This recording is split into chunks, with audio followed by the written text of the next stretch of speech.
हाँ, शुरू करें कार्यक्रम। सुनो अब ध्यान से बाबू, क्या क्या बात हम लोग प्रीवियस चैप्टर में किए हैं। अध्याय 2 में एक चर वाला जो समीकरण होता है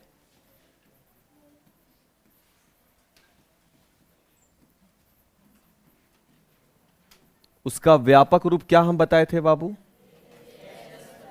प्लस बी, जहां ए कभी भी 0 नहीं होना चाहिए।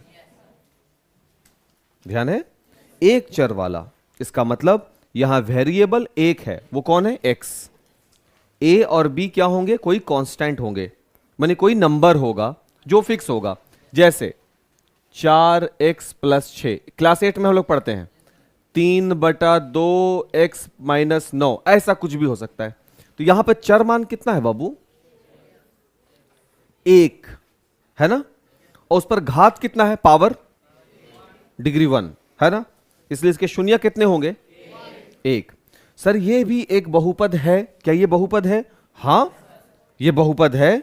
कि कौन कितने चर में बहुपद है? सर ये एक चर में बहुपद है, बहुपद भी है और एक चर में है। चर के रूप में कौन है? x।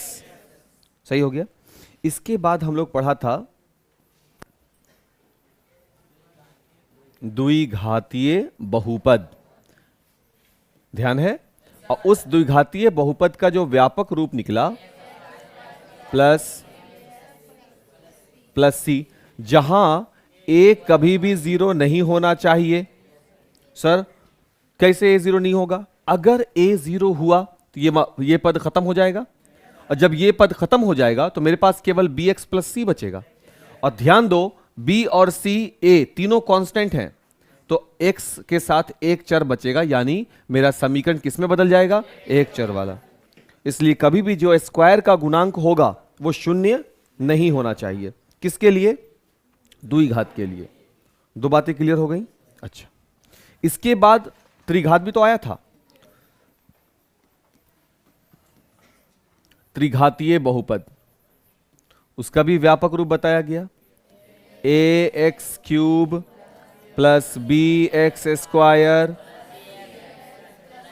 + d, जहां पर कभी भी a 0 नहीं होना चाहिए। अगर a मेरा 0 हो गया तो क्यूब का पद गायब हो जाएगा, और जब बाबू क्यूब का पद गायब हो जाएगा तो मेरे पास केवल यहीं से यहां तक बचेगा ना, तो मेरे पास द्विघात बहुपद बचेगा। सही है ना? लेकिन बाबू इन तीनों चीज में एक बात कॉमन है, ये सब एक चर में है। चर मान के रूप में किसका इस्तेमाल हुआ है? केवल x का। y भी हो सकते हैं, ay³ + by² + cy हो सकते हैं ना, जहां पर a जो है वो कभी भी 0 ना हो, तब ये त्रिघात हो गए। चर मान के रूप में अभी कितने चर यूज किए गए? सर अभी भी एक ही चर है। चर के रूप में किसका इस्तेमाल किया गया? केवल y का। दिख रहा है ना? लेकिन अब का जो टॉपिक है वो है दो चर। तो चर मान के रूप में x भी होंगे, y भी होंगे, या चर मान के रूप में m भी होगा, n भी होगा। चर मान कुछ भी हो सकते हैं ना, s भी होगा, t भी होगा। मतलब अब एक चर मान पर अपना मैथ काम नहीं करेगा। और बाबू वेरिएबल जो चर मान होते हैं वो एक तरह का खाली कुर्सी होता है। जैसे ये यहां पर है, यहां पर कौन आकर बैठेगा? हम बैठ गए, और अगर हम नहीं है, मेरे एब्सेंस में कोई दूसरे टीचर आए, वो आकर बैठ गए। क्योंकि ये कुर्सी किसका है? टीचर का। वो x है, तो x कौन होगा? जो योग्य होगा, जो शिक्षक होगा, वो आके यहां बैठ जाएगा। वही है ना वेरिएबल। वेरिएबल जिसका वैल्यू वेरी करता है, वेरी का मतलब हमेशा एक समान नहीं है, अलग अलग सिचुएशन में उसका वैल्यू अलग अलग हो जाता है। क्लियर? तो पिछला वाला जो चैप्टर था, जो अध्याय 2 हम लोग मैथ में पढ़ा, वहां जो x के रिगार्डिंग काम चल रहा था, या जो y के रिगार्डिंग था, एक ही वैल्यू आपको दे रहा था ना निकालकर x का। अब यहां पर एक बार में हम दो दो वैल्यू को फेच करेंगे, एक बार में दो वैल्यू को फेच करेंगे। आया बात समझ में? अब एग्जाम्पल भी है इसका। मेरी आयु में 20 वर्ष घटाने के पश्चात शुभम की आयु ज्ञात होती है। तो मेरी आयु अगर x वर्ष हो, उसमें 20 घटा दें तो यह शुभम की आयु हो जाएगी। कितने चर मान का इस्तेमाल करना पड़ा हमको? एक। देखिए बात को, मतलब एक चर में सर आप रिजल्ट दे दिए, ये हुआ एक चर का बेनिफिट। अब दो चर में भी देख लो, आज से 5 साल पहले मेरी आयु प्रिंस की आयु की दुगनी थी। इसका मतलब 5 साल पहले की अगर आयु में हम बताने जाएं तो हमको अपनी आयु भी जाननी होगी और साथ में प्रिंस की आयु भी जाननी होगी। यानी एक बार में कितने वेरिएबल यहां पे इस्तेमाल होने लगे? 2, हम भी और प्रिंस भी। बात समझ में आ रही है? और यहां पर एक ही की आयु में, मेरी आयु में 20 साल घटा दो तो शुभम की आयु प्राप्त हो जा रही है। सर आपकी आयु सॉरी, सपोज कि सर आपकी आयु कितनी है? 75 वर्ष, उसमें से 20 घटा दिया, शुभम की आयु 55 साल। शुभम को सारा है, निकलो बाहर बताते हैं बुढ़ऊ। अभी बात समझ में आ रहा है ना? इसका मतलब क्या है, यहां पर एक वेरिएबल से काम चल गया। लेकिन अब जो चैप्टर है, और हां एक और बात बाबू, यही वो अध्याय 3 है जहां 2 चर यानी जहां ग्राफ भी हमको पढ़ना है इसी अध्याय 3 में। यही वो अध्याय 3 है जहां से लॉन्ग क्वेश्चन पूछा जाता है। सपोज एक भिन्न हमको बनाना है, भिन्न अंश बटा हर के रूप में जो संख्या हो। अब हमको ना अंश मालूम है और ना हर। अब देखो तुमको हम सवाल देते हैं, किसी भिन्न के अंश में 3 जोड़ दें और हर में 2 घटा दें तो भिन्न जो है वो 5/7 हो जाता है। देखे सुने बात को, क्या बोला? किसी भिन्न के अंश में, क्या बोला गया? अंश में 2 जोड़ दें और हर में 3 घटा दें तो भिन्न क्या हो जाता है? 5/7। तो एक ही बार में अंश की भी बात करनी पड़ी और हर की भी। तो यानी अंश अगर हम x मान लें, हर अगर हम y मान लें, तो ये हो गया x + 2/y-3 बन रहा है ना? यानी एक ही बार में हमको 2 चर मान का उपयोग करना पड़ा अपने कथन को फुलफिल करने में, पूर्ण करने में। आई बात समझ में? एक चर के साथ ये नहीं बैठ रहा सही से। अब सही से नहीं बैठ रहा, इसका मतलब अब घर जाके साबित करें तो एक चर में बैठाया जा सकता है।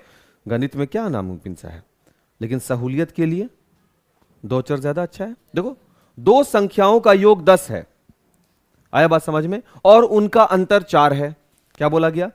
2 संख्याओं का योग 10 है और उनका अंतर कितना है? 4। तो हम आसानी से बता सकते हैं कि वो संख्याएं क्या होंगी। यानी एक संख्या 7 होंगी और दूसरी 3। जब हम इसको 2 चर में बनाते हैं तो बहुत आसान से पता चल जाता है कि मान लिया पहली संख्या x है, मान लिया दूसरी संख्या y है, तो दोनों का योग बोले आप तो x + y। कितना बोल रहे हैं आप? योग 10, तो x + y = 10। दोनों का अंतर यानी x - y, दोनों का अंतर कितना है बाबू? 3 है या 4? कितना बोला जा रहा है? 4 है, बराबर 4। आया बात समझ में? तो कभी कभी जो 2 चर वाला जो हम लोगों को मिल रहा है, इसके द्वारा भी हम अपने मैथ को आसान बना सकते हैं। लॉन्ग क्वेश्चन में आता है ये सवाल, भिन्न वाला। लॉन्ग क्वेश्चन में एक ग्राफ वाला फिक्स हो गया। अध्याय 3 से 5 नंबर सिक्योर है, फिक्स है। 3.1, 3.2, 3.3, 3.4, 3.5 और 3.6, ये 6 चैप्टर के साथ है। यानी टोटल 6 चैप्टर मिलकर के एक अध्याय 3 बनाए हुए हैं। अब बोलोगे सर 6 चैप्टर पढ़ना है, तो बाबू इसका 2 चैप्टर आपको विलोपन विधि क्लास 9 में पढ़े हैं ना, और एक होता है प्रतिस्थापन विधि। बस, तो 2 चैप्टर आपका विलोपन और प्रतिस्थापन है। ये 2 चैप्टर आपका उसी में खत्म हो जाएगा। अब बचा शेष 4 चैप्टर। उन 4 चैप्टर में जो अभी पहला चैप्टर पढ़ेंगे उसमें मात्र 3 क्वेश्चन है, जो ये सिखाएगा कि जैसे अभी हम x + y किए ना, और जो x - y ये कैसे किया जाता है।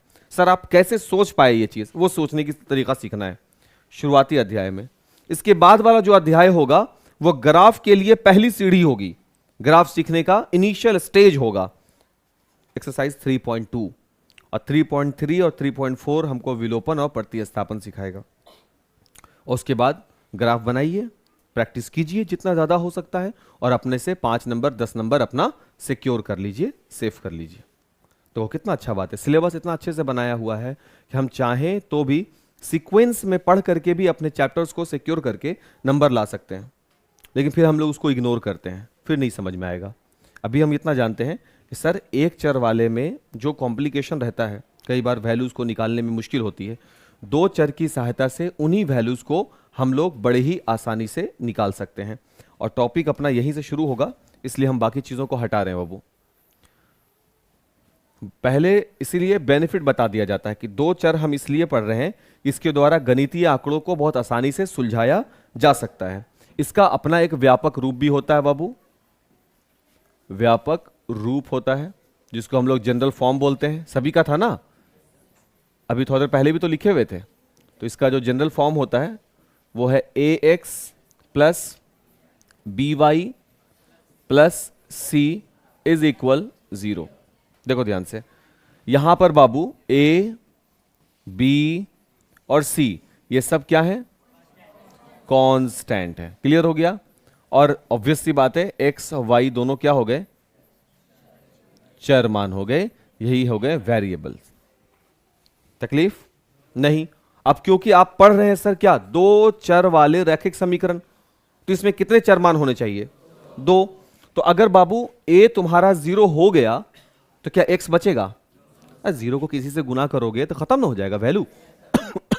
तो अगर ए 0 हो गया तो मेरे पास केवल बी वाई प्लस सी बचेगा, यानी एक चर वाला। और हम क्या पढ़ रहे हैं, दो चर वाला। तो ए कभी भी 0 नहीं होना चाहिए। एक जानकारी मिला ना। क्या हम बी को 0 कर सकते हैं, नहीं। अगर बी 0 हो गया तो वाई गायब हो जाएगा, फिर से हम किस में पहुंच जाएंगे, एक चर में पहुंच जाएंगे। इसका मतलब यह रहा कि बी भी 0 नहीं होना चाहिए। तो किताब के क्वेश्चन के जो राइट साइड में लिखा रहता है A is not equal to 0, B is not equal to 0, वो कोई फालतू बात नहीं लिखा हुआ होता है, वो भी जरूरी होता है। हम लोगों को प्रश्न को सही से पढ़ने के लिए आना चाहिए, तो उसको हमको ढंग से देखना चाहिए। अभी देखो, अभी हम रटा हुआ काम नहीं किए। अभी तुम बोल रहे हो कि हाँ सर ये 0 नहीं होना चाहिए, तुम खुद बोल रहे हो ना। अगर 0 हो जाएगा तो एक्स गायब हो गया, तो फिर एक चर में ना पहुंच गए। हम एक चर पे बात नहीं कर रहे हैं, हमको दोनों चर मान चाहिए, एज वेल एक्स भी और वाई भी। क्लियर हो गया यहां तक बात, ठीक है। इसको नोट करेंगे बाबू, पहले हेडिंग लगा लिए थे ना। हेडिंग लगाने के बाद पहले व्यापक रूप नोट करो इसका। अच्छा पूरा पी लिए थे, हमको पता ही नहीं चला।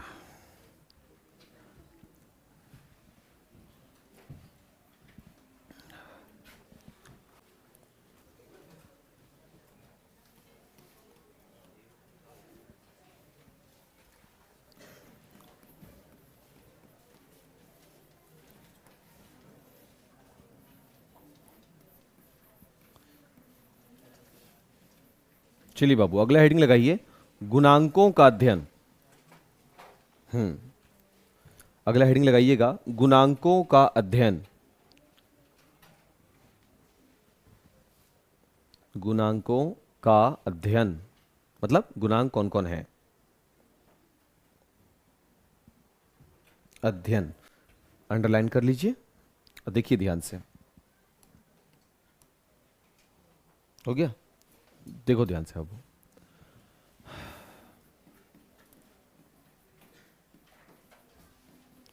दो चर वाले रैखिक समीकरण A X plus B Y plus C बराबर 0 के गुणांक इस प्रकार है। देखो बाबू, गुणांक नहीं जानोगे तो इससे जुड़ा हुआ बहुत इंपॉर्टेंट बात होगा, फिर वो मिसिंग होगा। इसलिए जब छोटे छोटे स्टेप्स जो होते हैं वो बहुत ज़रूरी होते हैं किसी बड़े चीज़ के लिए। तो जो बड़ा काम जो होने वाला है बाद में, उसके लिए ये इनिशियल स्टेज है, इसको सीखो। क्या कह रहा है ये, दो चर वाले रैखिक समीकरण जिसका व्यापक रूप क्या होता है, A X plus B Y plus C बराबर 0। इस बात का ख्याल रखिएगा बाबू कि बराबर 0 होना चाहिए। जब कभी भी तुलनात्मक काम करेंगे तो राइट साइड में हमेशा बराबर 0 देखेंगे, नहीं रहेगा तो उधर के वैल्यू को इस तरफ ले आना है, उधर राइट में इक्वल 0 कर देना है। इस सही प्रैक्टिस हम आपको बता रहे हैं। वैसे तो जनरली ऐसे ही फेंका रहता है नंबर्स, लेकिन सही प्रैक्टिस क्या है, जिसका जो जनरल फॉर्म है उसको उसी रूप में ला करके छोड़ दीजिए, कभी भी गड़बड़ नहीं होगा मैथ। क्यों गड़बड़, देखिए गुणांक कौन होता है, एक्स का गुणांक, ध्यान रखिएगा, एक्स का गुणांक क्या कहलाता है, ए कहलाता है। सही है। उसी तरीके से बाबू y का गुणांक देख लो, y किससे गुना है, प्लस b से, है ना। उसके बाद लास्ट तो आपका c जो है, c एक कांस्टेंट, कांस्टेंट का मतलब अचर राशि, अचर जो बदलेगी नहीं, अचर राशि कांस्टेंट है। आप बोलोगे सर ये वाला बात समझ में नहीं आया, तो उसको हम एक मैथ में समझाते हैं। माइनस का 3x प्लस का 2y बराबर 4।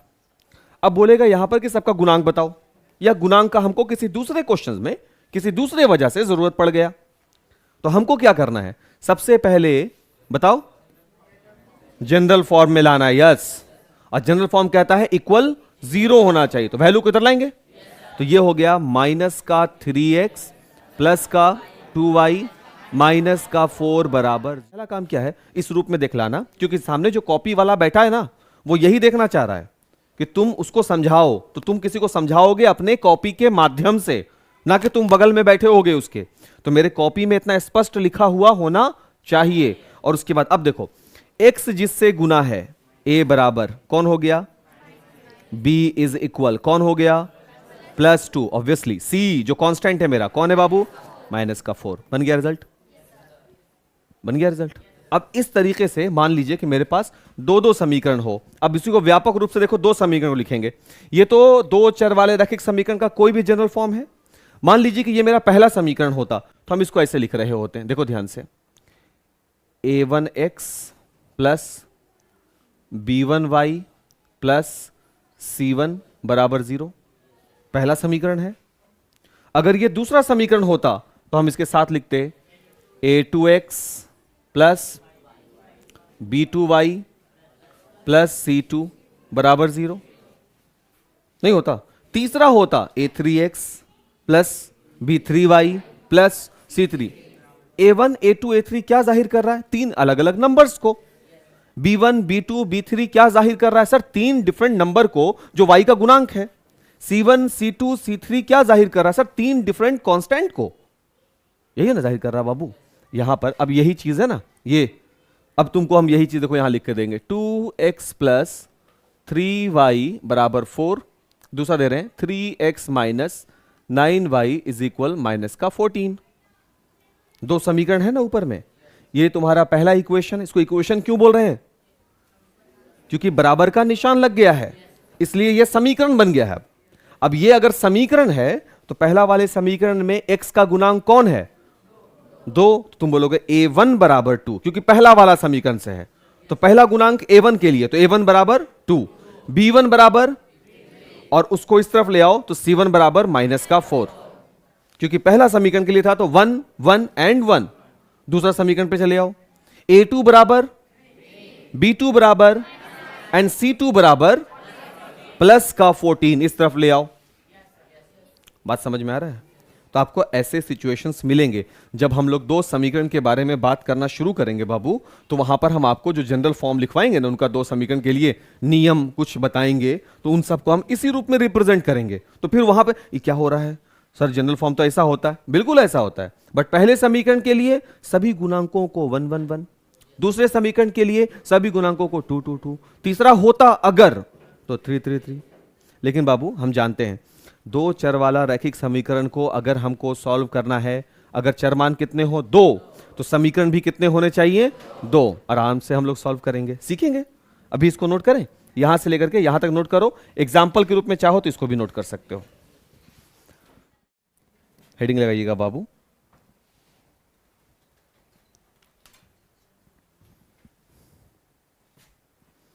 सबसे पहले व्यापक रूप जाने, उसके बाद गुणांक को समझा कि गुणांक कैसे फाइंड आउट किया जाता है। और अब हम लोग देखेंगे कि अगर दो चर वाला रैखिक समीकरण कोई मेरे पास हो तो ऐसी कितनी विधियां हैं जिसके द्वारा हम इन्हें हल कर सकते हैं। जिसमें से सबसे पहला विधि आता है विलोपन विधि, ये पहला विधि आता है। जो दूसरा विधि आता है वो है प्रतिस्थापन विधि। जो तीसरा निकलकर सामने आता है बाबू वो है वज्र गुणन विधि। और जो अंत में है वो है ग्राफीय विधि। यानी ये बेसिक ये 4 विधि है जिसके द्वारा हम लोग 2 चर वाले रैखिक समीकरण को हल कर सकते हैं। सही है। जो सबसे पहले है, ऑब्वियस सी बात है कि सबसे पहले जो है उसी को हम लोग पहले पढ़ेंगे। पहला कौन सा है? विलोपन। सारे पॉइंट्स को हम लोग इसी ऑर्डर में डील करेंगे बाबू। पहले विलोपन विधि को सीखेंगे। अब बोलोगे सर चैप्टर में तो विलोपन पहले नहीं है, चैप्टर में तो सीधे लिखा हो आफ्ताब की आयु और इसकी आयु उसकी आयु। तो बाबू आयु निकाल भी लेते हैं जो टीचर बता देगा, तो हल करने के लिए तो फिर आपको विलोपन सीखने पड़ेगा। इन चारों में से सबसे आसान ये है, इसलिए हम लोग अपने सारे क्वेश्चंस को, और 9th में आप चाहे कहीं से भी पढ़कर आए हो, 9th में टीचर आपको ये वाला विधि सिखाई देते हैं। क्योंकि विलोपन एक बहुत बड़ा हथियार होता है बाबू 2 चर वाले रैखिक समीकरण को हल करने का, और सबसे सोफिस्टिकेटेड भी होता है, मतलब बहुत ज्यादा सहूलियत प्रदान करता है, जल्दी बन जाता है। नहीं तो आप प्रतिस्थापन से भी बना सकते हैं, नहीं तो वज्र गुणन विधि से भी, और ग्राफ से भी। बट अब सोचो छोटा छोटा क्वेश्चन के लिए अगर आपको ग्राफ पेंसिल लगाना पड़े हर चीज में, तो समय ज्यादा बर्बाद ना होगा। हमको वहां ये नहीं भूलना है कि 1.5 घंटे में हमको 15 शॉर्ट और 4 लॉन्ग क्वेश्चन डील करना है। तो टाइम मैनेजमेंट भी उतना ही इंपॉर्टेंट है जितना इंपॉर्टेंट सिलेबस कंप्लीशन है। दोनों चीज के साथ साथ चलना है। ठीक, तो आप भी ये चारों पॉइंट लिखिए जिसमें से हम लोग पहला डिस्कशन अपना आज शुरू करेंगे, और जरूर करेंगे।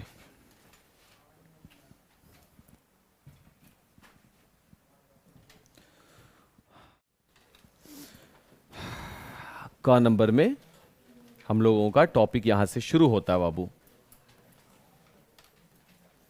विलोपन विधि नाम से जाहिर है लोप करना है, गायब करना है किसी को, है ना।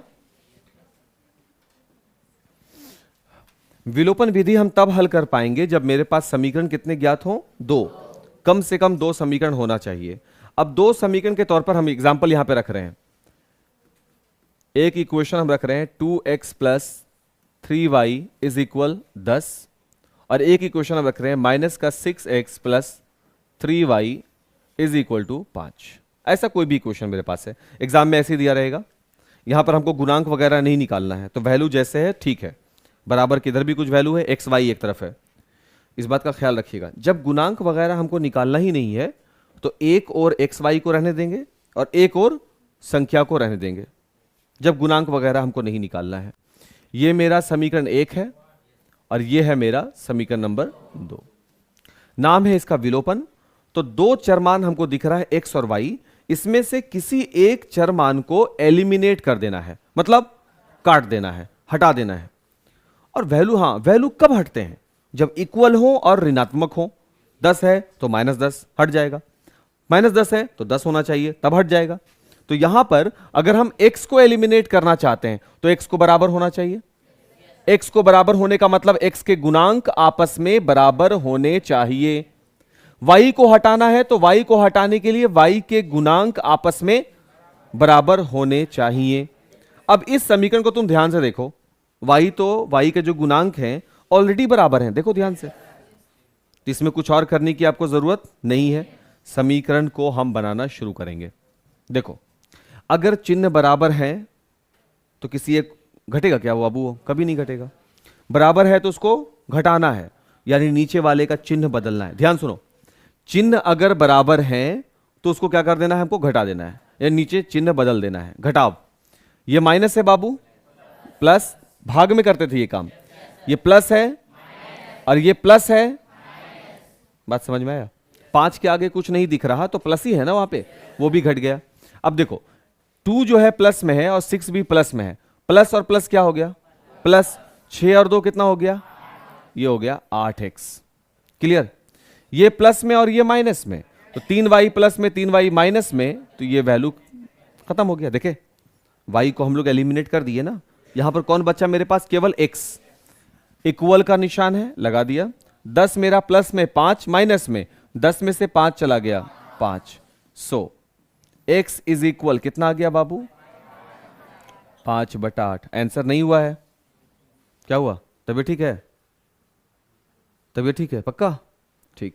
x बराबर कितना हो गया बाबू? 5/8। आगे बढ़ सकते हैं। अब ऐसा नहीं कि x के मान को ले जाकर यहां रखेंगे, मान को रखने का मतलब है प्रतिस्थापन करना। देखो, x को हटाओ, x के जगह पर 5/8 लिख लो। कई जगहों पर यह बहुत धड़ल्ले से प्रैक्टिस किया जाता है, सुन रहे हो ना मेरी बात को? हम क्या बनाने के लिए यहां पर आए हैं? विलोपन। तो हमको एक बार x को एलिमिनेट करना है, एक बार y को एलिमिनेट करना है, ना कि x के जगह पे कोई वैल्यू रखना है और ना ही y के जगह पर कोई वैल्यू रखना है। उसको तो बोलते हैं प्रतिस्थापन करना, सब्स्टिट्यूट करना। तो वो तो हमको करना ही नहीं है, हमको तो वैल्यू को एलिमिनेट करना है। तो अभी हम किसको एलिमिनेट किया था? y को। अभी हमको किसको एलिमिनेट करना है? x को। तो हम यहां लिखेंगे, हां सीधे यहां पुनः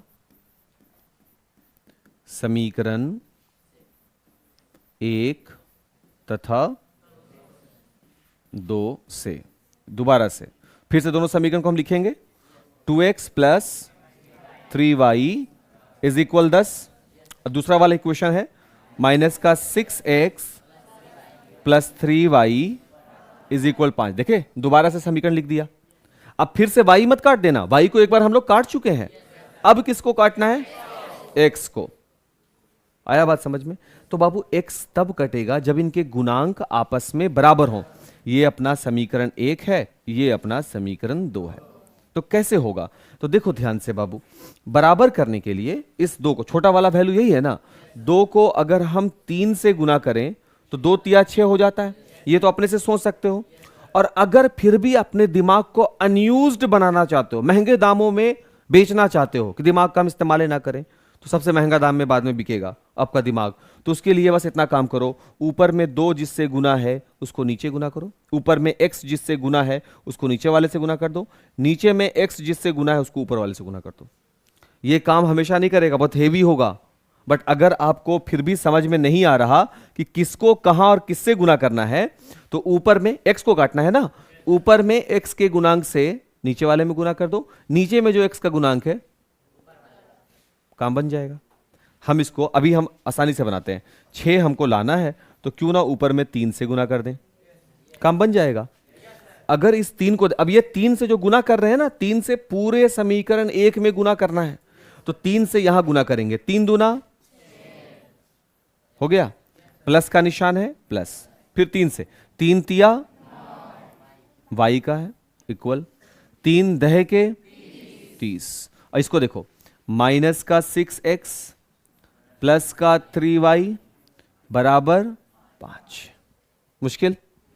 अब इसको नॉर्मल करते हैं ना, यहां लिख रहे हैं 6x प्लस 9y बराबर 30 और माइनस का 6x प्लस का 3y बराबर 5। देखो बाबू, x के गुणांक समीकरण 1 और समीकरण 2 के बराबर हो गए, बराबर हो गए, लेकिन चिन्ह विपरीत भी दिख रहा है।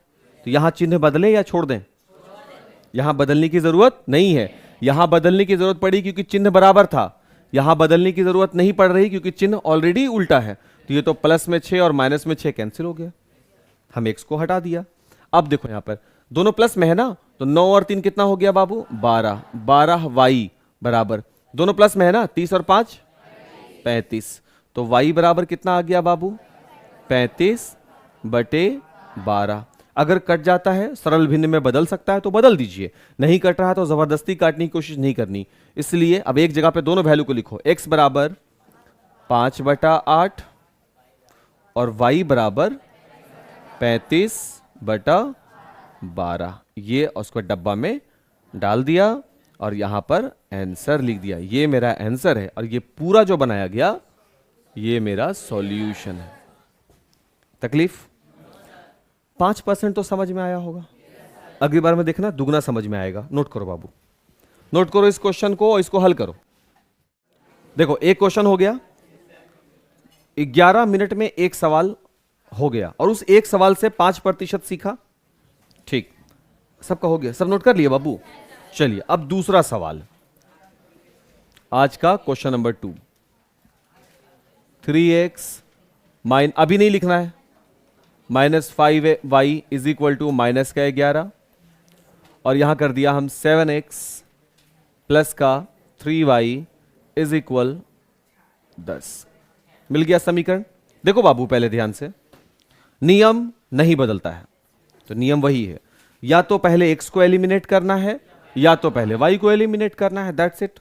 अभी हम सपोज कि हम x को एलिमिनेट करना चाहते हैं, क्या 3, यहां देखो x का गुणांक कौन है बाबू? 3। इसको क्या करना होगा 7, और इसको क्या करना होगा 3, तब ना दोनों बराबर होंगे। अगर चाहो तो दोनों को 7-7 करना है या दोनों को 3-3 करना है, कभी पॉसिबल है ये चीज? 3 के पहाड़ा में 7 नहीं आता, 7 के पहाड़ा में 3 नहीं आता, कभी नहीं हो सकता। जब ऐसा कोई सिचुएशन हो तो कोई पहाड़ा में दोनों का कॉमन वैल्यू ढूंढो। कॉमन का मतलब 3 सते कैस और 7 तिया कैस। इस बात को समझने के लिए ये मेरा समीकरण 1 हुआ बाबू, और ये मेरा समीकरण 2 हुआ। ऊपर में देखो x को काटना है, क्योंकि हम x को काटना चाहते हैं, तो यहां x का गुणांक कौन है 3, तो ऊपर वाले में जो x का गुणांक होगा उसको नीचे से गुना कर दो, और नीचे वाले में जो x का गुणांक होगा उसको ऊपर वाले में गुना कर दो। क्या बाबू अभी समझ में आया? है ना? इससे हम एलिमिनेट करने सीख गए।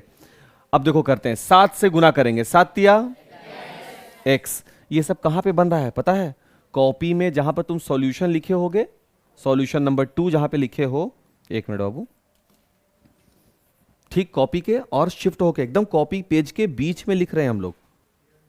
कोना में हम लोग का आदत क्या होता है कि जैसे यहां लिखते हैं ना 2, तो उसी के बगल में लिखना शुरू कर देते हैं। मैथ नहीं, कॉपी को बीच में ले आना है लिखने का तरीका। देखिए बाबू सर कॉपी देखिए, जैसे ये लिख रही है ना यहां से, नहीं, इसको कहां से शिफ्ट करके बीच से लिखना है। आया बात समझ में? और रफ का काम यहां पे नहीं करना है, बिल्कुल नहीं, यहां पे रफ नहीं होना चाहिए एक जरा भी, हाँ पीछे बिल्कुल। तो अब 7 से गुना करते हैं, 7 तिया इक्कीस एक्स माइनस 7 पचे 11 सते माइनस प्लस का ध्यान रखते हुए बाबू। अब उस 3 को लेकर के हमारे इधर 3 सते एक्स, 3 तिया 10 तिया, हो गया यहां तक सर? किसको एलिमिनेट करने की बात चल रही थी? एक्स तो दोनों प्लस में आ गया, क्या ये कटेगा? तो नीचे सबका चिन्ह बदल दो, यानी सबको घटा दो। ये भाई साहब प्लस में है तो माइनस, ये प्लस में है तो माइनस, ये प्लस में है तो माइनस। अभी ठीक है? अब दोनों एलिमिनेट हो सकता है। अच्छा, ये भी माइनस में, ये भी माइनस में, माइनस माइनस प्लस, काम करना है प्लस का। 35 और 9 कितना होगा? सही है क्या? और परिवार किसका है? बड़ा वाला वैल्यू किस में है? देखे, इज इक्वल, ये माइनस में, ये माइनस में, माइनस माइनस प्लस, 77 और 30 107, निशान बड़ा वाले का निशान लगता है। y इज इक्वल माइनस का 107 बटे में माइनस का कैंसिल, इसलिए y का जो वैल्यू आया वो है। तकलीफ? No sir. इसके बाद ये वाले वैल्यू को वहां रखना नहीं है, अब y को एलिमिनेट करना है। पुनः समीकरण 1 तथा 2 से फिर से समीकरण पूरा लिखिए। 3x minus 5y is equal minus 11 और 7x plus 3y is equal 10। किसको एलिमिनेट करना है बाबू? y वाले पोर्शन को। अब यहां पर y जो है, एक 5 एक 3 है, एक दूसरे के टेबल में तो नहीं आते, उल्टा गुना करना है। ऊपर में y किससे, समीकरण 1, एक मिनट बाबू, ये समीकरण नंबर 2 है। ऊपर में y का गुणांक कौन है? 5, मतलब -5 है, तो चाहो तो इसको -5 से गुना कर दो नीचे में। और यहां y किससे गुना है? 3 से, +3 से, तो इसको चाहो तो तुम +3 से गुना कर दो। पॉसिबल है? अब गुना माइनस नहीं रखते हैं, कई बार बच्चे लोग माइनस के साथ गुना करने में ना गड़बड़ कर देते हैं, इसलिए भी माइनस नहीं रखा जाता। बट अगर कर सकते हैं, समझते हो तो ठीक है। ऊपर में y का गुणांक कौन हुआ? -5, तो नीचे गुना कर दो। नीचे में y का गुणांक कौन है? +3, ऊपर में गुना कर दो। किसको किसको ये बात भी समझ में नहीं आया?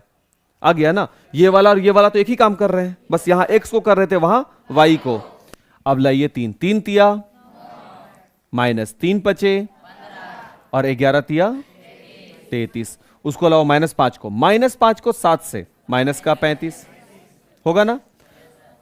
3 को -5 से, माइनस का 15 होगा बाबू, इज इक्वल 10 को -5 से।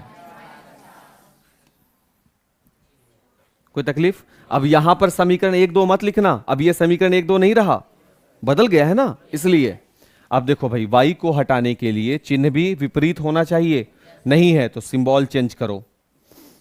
जिनका भी माइनस था सब प्लस हो गया, कैंसिल कैंसिल। अब यहां देखो, ये प्लस में और ये भी प्लस में, तो प्लस प्लस प्लस 35 और 9 44 x बराबर, यहां देखो ये माइनस में भी प्लस में, माइनस प्लस माइनस, 50 में से 33 जाएगा तो प्लस में मिलेगा क्योंकि बड़ा वाला वैल्यू प्लस में, x बराबर,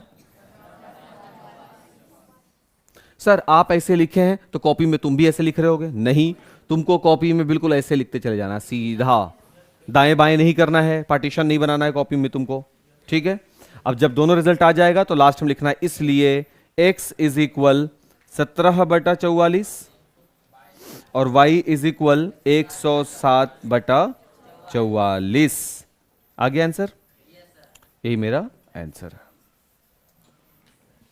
चलिए सर नोट कीजिएगा इसको भी, वाह।